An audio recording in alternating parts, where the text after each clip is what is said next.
Hello everyone, and welcome back to Wicked Reading. Today I will be reading SCP-1602, a shower curtain. Object Class, Safe.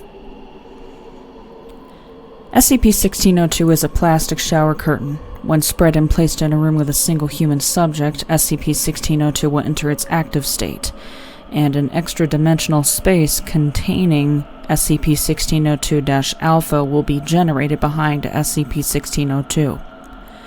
This phenomenon still occurs even when SCP-1602 is placed against a wall or other solid object. 5 to 30 minutes after activation, a faint light will appear roughly 3 meters behind SCP-1602, casting a silhouette of Alpha on the back of the curtain. Alpha will remain stationary for a brief period before drawing back SCP-1602 and approaching the subject. Pre-test counseling sessions conducted with D-Class subjects have shown that instances of Alpha take on forms that are representative of subjects' psychological insecurities. See experiment log. If an additional party enters the room during this process, Alpha and any physical traces of its existence will instantly vanish, and SCP-1602 will re-enter its dormant state. If left unimpeded, Alpha will restrain the subject and forcibly pull them behind SCP-1602. Instances of Alpha have consistently proved capable of outrunning, overpowering, and subduing subjects through non-lethal means. Once the subject has been taken behind SCP-1602, Alpha will return SCP-1602 to its spread position. SCP-1602 will then re-enter its dormant state. In roughly 10% of tests conducted with D-Class personnel, the captured subject re-emerged from behind SCP-1602, unarmed and with no memory of their abduction. In the remaining tests, SCP-1602 spontaneously reactivated 10 to 60 minutes after the subject's disappearance, and an instance of SCP-1602-Bravo was generated. Bravo are identical to the most recent version of Alpha. However, they will not disappear when viewed by a person, other than the subject.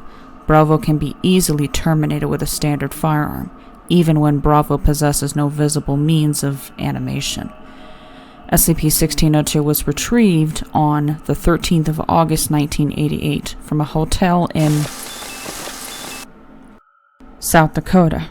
During the initial containment mission, Foundation field agents discovered an instance of Bravo inside a hotel room and presumed it to be an independent anomaly. The instance was designated SCP-1602, and the mission was deemed a success. When Foundation intelligence intercepted a second report of a monster at the same hotel, a more thorough examination of the building was initiated. SCP-1602's actual nature was eventually discovered, and its documentation was rewritten. Experiment log.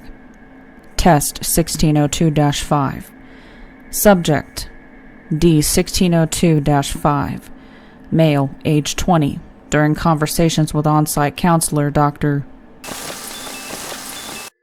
Subject confessed that he had coerced his girlfriend into having an abortion. Subject expressed profound feelings of regret surrounding this event. Procedure. SCP-1602 hung on a plastic shower rod suspended from the ceiling in the middle of the test chamber. Subject was instructed to walk around SCP-1602 and view the other side once it entered an active state. Results.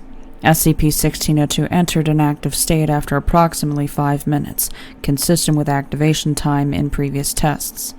The subject noticed a faint light emanating from behind SCP-1602 and walked around to view the other side. Subject reported that upon viewing the other side, SCP-1602 apparently re-entered its dormant state. The light vanished and was no longer visible from either side of SCP-1602. No other anomalous activity reported. Test 1602-6. Subject D-1602-5. Same as previous test. Procedure. SCP-1602 hung on a plastic shower rod suspended from the ceiling in the middle of the test chamber. Subject was instructed to stand in place and observe only one side of SCP-1602. Results. SCP-1602 again entered an active state after approximately 5 minutes. 10 minutes and 23 seconds into the test, a small, undefined silhouette appeared at the base of the curtain. An instance of Alpha SCP-1602-A6, emerged precisely 3 minutes later, taking the form of a newly born child covered in vernix caseoa and blood. A6 crawled up from beneath the curtain in the direction of the subject. Upon observing A6, the subject screamed and stumbled backward, losing balance and collapsing on the floor. Several hundred additional instances of A6 continued to emerge. Many of these were identical to the original instance, although 22 of the duplicates still bore umbilical cords. Acting as a group, A6 converged on the subject. Subject fought back, was overpowered by A6, and was subsequently dragged behind the curtain, followed by all remaining A6. A single instance of SCP-1602-B6 emerged after 15 minutes. Autopsy confirmed that its anatomy was consistent with that of a typical infant, although its internal organs were found filled with live maggots. Samples of the maggots were preserved and placed in storage. Afterward, any traces of vernix caseoa and blood left on the floor by A6 ceased to exist the moment research staff entered the room. Comments.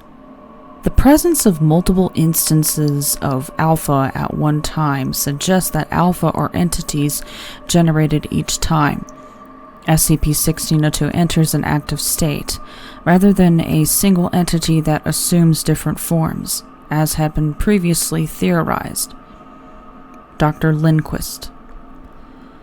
Test 1602-7. Subject D-1602-6. Female, age 33. Subject had a history of bulimia and self-image disorders. Procedure. SCP-1602 placed in a spread position against the wall of the test chamber with a mild adhesive. Results.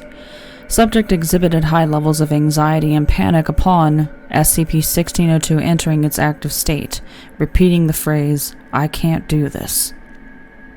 This pattern of behavior continued until SCP-1602-A7 appeared behind SCP-1602, at which point the subject began banging on the wall opposite to SCP-1602 while shouting incoherently. A7 pulled back the curtain, revealing a cavity in the wall that had not previously existed. A7 was identical to the subject in height, skin tone, and hair color, but appeared to possess no muscular tissue whatsoever, with skin stretched directly over its bones and ligaments.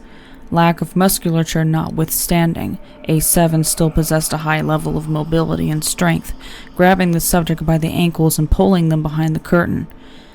SCP-1602-B5 emerged within 5 minutes of the subject's disappearance. It was observed to claw at its own body, jaw fully extended but making no vocalizations. Researchers called for termination after 4 minutes of observation. Autopsy deemed unnecessary, as B5 had pulled back most of its own skin, confirming its lack of muscle tissue. Retrieval of SCP-1602 showed the wall to be in the same condition as it had been prior to the test. Test 1602-8. Subject D-1602-7. Male, age 58. Subject had been a high-ranking employee of prior to incarceration. Doctor who provided counseling for the subject in the weeks prior to testing, noted that the subject expressed significant frustration over the fact that his dedication to his work had led to his estrangement with his children and ex-wife. Procedure. SCP-1602 placed on the floor in a spread position. Results. SCP-1602's horizontal orientation did not appear to alter its effects, activating within the standard time frame. SCP-1602-A8 emerged from beneath it, climbing from a perfectly round hole in the floor that had not existed prior to SCP-1602's activation. A8 took the form of a clown in a loose, polka-dotted suit. While its body resembled that of a natural human, its head was disproportionately large and made from what appeared to be papier-mâché, with areas of the face cut out where its eyes and mouth would typically be located. A reflective surface, later confirmed to be standard confetti, poured continuously from these orifices for the duration of the test. This test marks the first time an instance of Alpha has made vocalizations, despite its lack of visible means of articulation. A8 approached the subject very slowly, repeatedly expressing a desire to play and encouraging the subject to loosen up and live a little. Subject attempted to engage A8 in conversation, making numerous inquiries about its nature, albeit with a significant amount of profanity. 34 minutes after the subject's capture, B8 was generated and proceeded to stumble around the room in a state of extreme distress. Like A8, it made numerous vocalizations, though most of its statements were requests to see Dr. Lindquist and questions regarding itself. Test 1602-11. Subject D1602-21. Male, age 46. Subject was uncooperative in counseling sessions but was found to have a history of impoverishment. Procedure. Subject given a standard firearm and placed in a bulletproof testing chamber with SCP-1602. Results. Alpha took the form of an elderly, emaciated male dressed in heavily damaged winter clothing.